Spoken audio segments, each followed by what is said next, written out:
Hola, ¿qué tal? Bienvenidos al canal. En este vídeo vamos a ver teoría de conjuntos. Será un vídeo netamente teórico y en los próximos días estaré subiendo un vídeo de ejercicios para acompañar este tema. La teoría de conjuntos es una rama básica de la matemática que tiene muchas aplicaciones, muchas implicaciones y que estudia básicamente las propiedades, relaciones y operaciones entre conjuntos. Una de las aplicaciones más notables y que se verá próximamente es en el estudio de funciones. La teoría de conjuntos fue desarrollada entre otros por Georg Cantor, un matemático ruso, que aquí nos ofrece una primera definición, primer acercamiento al concepto de conjunto. Dice que un conjunto es toda multiplicidad que puede ser pensada como unidad, es decir, toda colisión de elementos determinados que pueden ser unidos en una totalidad mediante una ley. De las palabras del matemático conviene quedarse principalmente con la idea de unidad, y por eso definimos a los conjuntos como grupos o colecciones de elementos que tienen características o propiedades en común. La relación fundamental entre un conjunto y sus elementos es la pertenencia, es decir, que nosotros vamos a decir que dado un conjunto y sus elementos, estos pertenecen al conjunto. Un conjunto puede ser elemento de otro conjunto, es decir, que yo puedo tener un conjunto donde cada elemento sea a su vez un conjunto.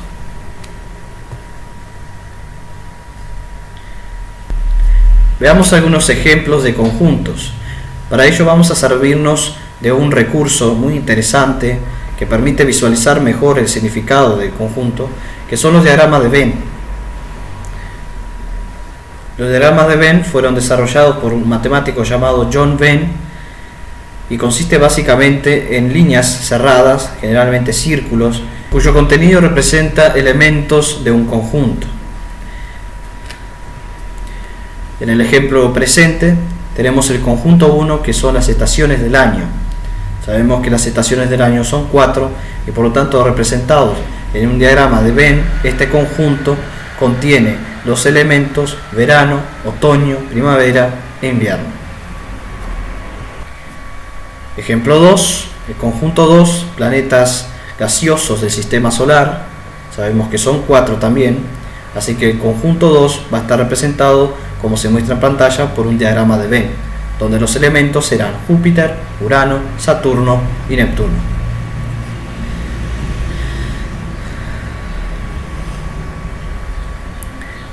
Bien, habíamos dicho que la relación fundamental entre un conjunto y sus elementos es la pertenencia. Pues bien, la pertenencia de un elemento a un conjunto se escribe usando los siguientes símbolos matemáticos. El símbolo de pertenece, que es el que aparece en pantalla, que es como una E. El símbolo no pertenece también aparece ahí. Y si usamos el ejemplo del conjunto de los planetas gaseosos, podemos decir que Saturno pertenece al conjunto 2 y Mercurio, que no es un planeta gaseoso, no pertenece al conjunto 2.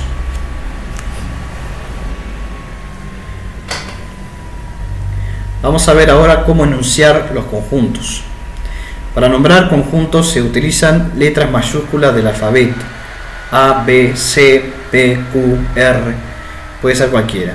El contenido del conjunto se enuncia usando llaves y hay dos formas para escribir el contenido del conjunto, es decir, para expresar los elementos que integran el conjunto. Puede ser por extensión o por comprensión. Pasamos a ver cada una de esas formas. Por extensión, lo que se hace es listar todos los elementos que pertenecen al conjunto. Por ejemplo, sea el conjunto de los elementos de los días de la semana. A va a estar integrado, abrimos llaves, por el lunes, martes, miércoles, jueves, viernes, sábado y domingo. Esos son todos los elementos del conjunto A, que son los días de la semana. Como pueden ver, usamos las llaves para abrir y cerrar la información que contiene el conjunto y comas para separar los elementos del mismo. Es importante aclarar aquí que los elementos que se listan en A no pueden repetirse, basta con que se digan una sola vez, y que el orden de aparición de esos elementos en el conjunto no es relevante, o sea que da lo mismo escribir lunes, martes, miércoles, jueves, viernes, sábado, domingo, que hacerlo exactamente al revés o de cualquier otra forma. La otra forma que tenemos es por comprensión. Lo que se hace por comprensión es apelar a una característica en común de los elementos para escribir el contenido del conjunto. Como los elementos de un conjunto tienen características o propiedades en común, por eso son un conjunto, vamos a utilizar eso mismo para enunciarlos. Por ejemplo, volvemos a tomar el conjunto A de los días de la semana. A será igual a los X, donde los X son días de la semana, es decir, son los X tales que X es un día de la semana. X son los elementos de A. La barra inclinada hacia la derecha significa tal que, o sea que esto se lee básicamente que A es igual a los X tales que X es un día de la semana, o sea todo X que cumpla que es un día de la semana va a integrar A. Y no tengo por qué escribir cada uno de los elementos que conforma A, o sea cada uno de los elementos que cumplen esa condición, que son días de la semana, sino que basta con escribir este enunciado como aparece en pantalla. El símbolo tal que también se puede representar con 2 puntos.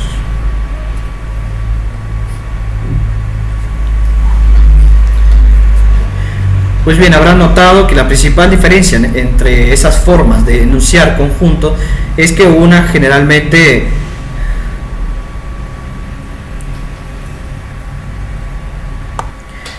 Pues bien, habrán notado que la principal diferencia entre esas dos formas de enunciar conjuntos es que una implica escribir mucho más que la otra. Es decir, por extensión vamos a tener que listar todos los elementos, mientras que por comprensión basta decir cuál es la característica en común de esos elementos y ya queda expresado. Por ejemplo, sea F el conjunto de los escritores franceses. Si lo escribimos por extensión, nos queda como aparece ahí: F es igual a Chave, Flaubert, Balzac, Victor Hugo, Zola, Dumas, y tendríamos que seguir listando muchísimos elementos, porque hay miles, tal vez millones, de escritores franceses. La condición no es de tamaño pequeño, de hecho es bastante amplia, por lo tanto conviene en este caso escribirlo por comprensión, es decir, escribir F, el conjunto F, son los X, tales que X es un escritor francés, y con eso ya tengo expresado el conjunto. Entonces de esto podemos concluir que la definición por comprensión es bastante más útil, bastante más eficiente cuando se trata de conjuntos muy grandes, es decir, conjuntos que tienen una gran cantidad de elementos. Bien, vamos a ver una nueva definición: cardinal de un conjunto. El cardinal del conjunto es el número de elementos de un conjunto, es decir, la cantidad de elementos que integran un conjunto. Así que si tenemos un conjunto hipotético A, su cardinal se va a anotar como card de A entre paréntesis, o simplemente el numeral de A. Por ejemplo, conjunto A va a ser, aquí expresado por extensión, Argentina, Brasil y Uruguay. Podemos decir entonces que el cardinal de A es igual a 3, pues A tiene 3 elementos.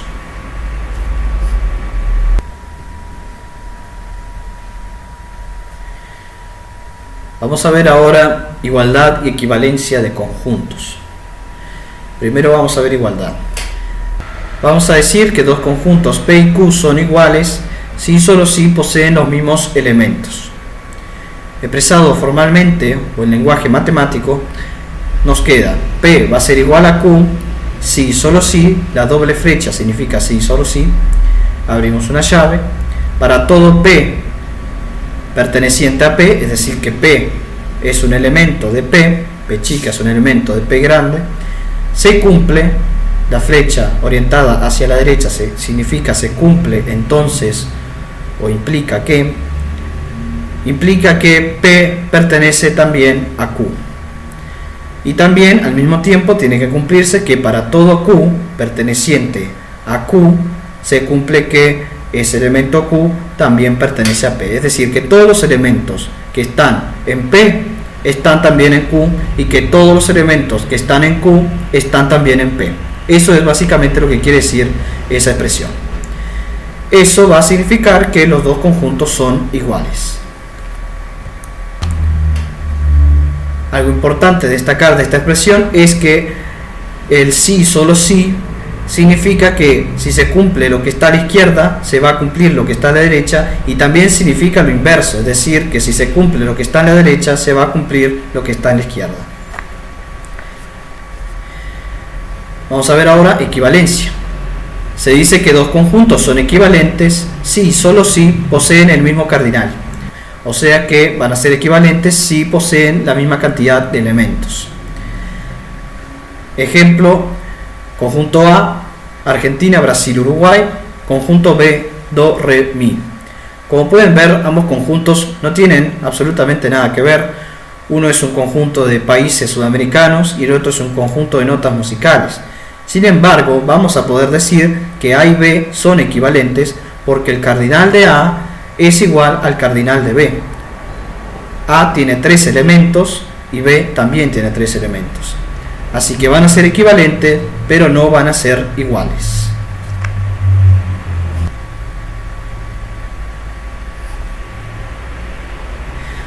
Bien, vamos a presentar ahora algunos conjuntos especiales. Primero el conjunto vacío, que es el conjunto que no posee ningún elemento, es decir, el conjunto que tiene cardinal igual a 0. La notación es esa que aparece ahí, simplemente la llave que abre y la llave que cierra, o ese símbolo que es un 0 con una tachadura. Definimos también el conjunto universal, que posee todos los elementos posibles en una situación considerada. Se lo nombra generalmente con la letra U. Y finalmente definimos el complemento de un conjunto. Por ejemplo, si tenemos un conjunto P cualquiera, el complemento de P va a ser el conjunto de los elementos del universo que no pertenecen a P, o sea, el conjunto de los elementos de una situación considerada que no pertenecen a P. La notación es esa que aparece, una barra inclinada a la izquierda acompañada de la P, o P elevado a una C, que significa complemento. Se expresa complemento de P o P complemento. Vamos a ver un ejemplo para que quede claro el tema del universo, que es básicamente el conjunto de los elementos de una situación considerada. Por ejemplo, sea U, el universo, el conjunto de los números naturales del 1 al 10. O sea que la situación que vamos a considerar a partir de ahora es el conjunto de los números naturales del 1 al 10. Entonces el universo va a incluir todos los elementos que sean números naturales y que estén entre el 1 y el 10. O sea, va a ser 1, 2, 3, 4, 5, 6, 7, 8, 9 y 10. Esos son los elementos del universo. Ahora, estando en esta situación, considerando el universo como referencia, definimos el conjunto A, que va a ser el conjunto de los números pares del conjunto U, es decir, de la situación considerada. La situación considerada eran los números naturales del 1 al 10. Entonces A van a ser solamente los números pares. Por lo tanto, A va a ser el conjunto de 2, 4, 6, 8 y 10. Esos son los elementos de A. Entonces, a partir de esto, a partir del conjunto A y del universo o de la situación considerada, vamos a poder definir el complemento de A o A complemento.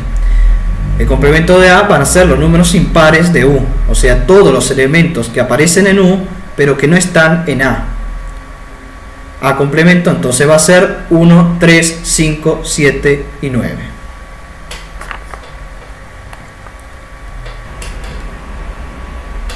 Esta es la misma situación que estábamos viendo recién. El universo van a ser todos los números naturales del 1 al 10 y por lo tanto el universo, que se representa en un diagrama de Venn con un rectángulo, a diferencia de los conjuntos regulares que se representan con formas circulares, el universo siempre se representa con un rectángulo. Dentro del universo aparece el conjunto A, ya que el conjunto A forma parte del universo, porque tiene elementos que están también en el universo. Y fuera, todo lo que no es A, fuera de A, todo lo que no es A, todos los elementos que no pertenecen a A, pero que sí pertenecen al universo, son A complemento, forman parte de A complemento.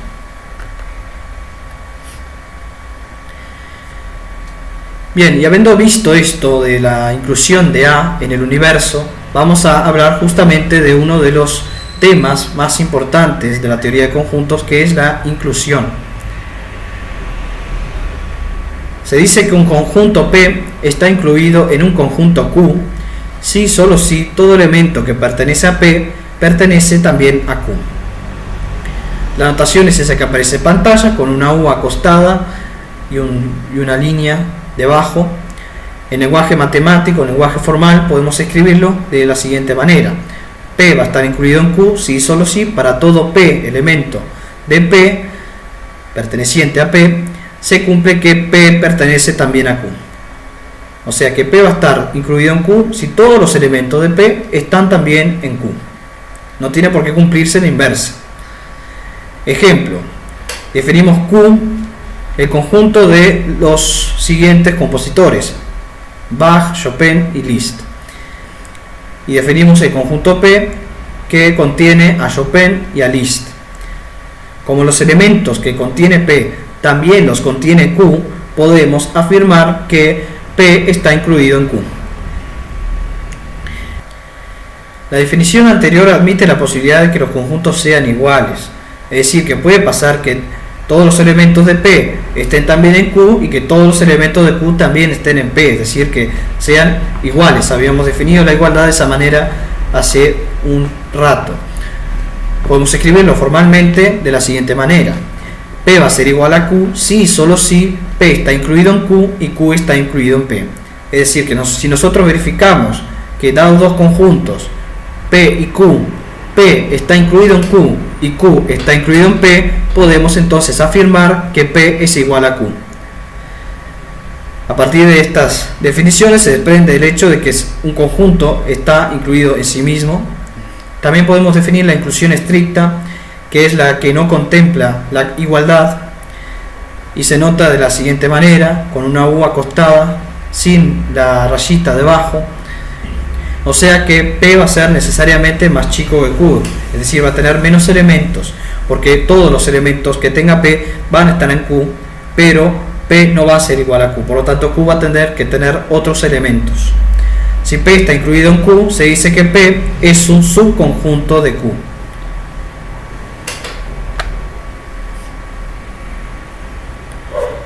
La no inclusión, si nosotros queremos decir que un conjunto no está incluido en otro, es decir, que no es subconjunto de otro, se expresa como aparece en pantalla. La relación de inclusión no es lo mismo que la relación de pertenencia. Habíamos introducido la relación de pertenencia anteriormente y habíamos dicho que los elementos de un conjunto pertenecen al conjunto. En cambio, cuando hablamos de inclusión, estamos hablando de conjuntos, de relaciones entre los conjuntos, no entre los elementos y sus conjuntos. Es decir, vamos a decir que los conjuntos se incluyen y que los elementos pertenecen. De todo lo anterior se desprende que el conjunto vacío está incluido en todos los conjuntos. Habíamos visto que el conjunto vacío era el que tenía cardinal igual 0, ningún elemento, y por lo tanto puede ser subconjunto de cualquier conjunto, incluso de sí mismo. Bien, vamos ahora a otra definición: la potencia de un conjunto. Sea A un conjunto, la potencia de A es el conjunto de todos los subconjuntos que admite A. Notación P de A. Vamos a ver un ejemplo. Conjunto A es el conjunto que contiene azul y rojo. P de A va a ser el conjunto que contiene a su vez los subconjuntos posibles del conjunto A. Recuerden que dado un conjunto, un subconjunto de este será el conjunto mismo y otro subconjunto va a ser el conjunto vacío. Entonces pueden ver que en la expresión de P de A aparecen tanto el conjunto vacío como el propio conjunto A. Además podemos crear otros subconjuntos a partir de A que tengan un elemento. Por ejemplo, el conjunto azul, conjunto de un elemento azul, y el conjunto de un elemento rojo, que también aparecen en la expresión de P de A. Se puede demostrar que generalmente el cardinal de P de A será igual a 2 a la n, donde n es el cardinal de A. En el ejemplo que tenemos en pantalla se cumple eso, ya que el cardinal de A es 2 y por lo tanto 2 a la 2 es 4, y efectivamente el cardinal de P de A es 4.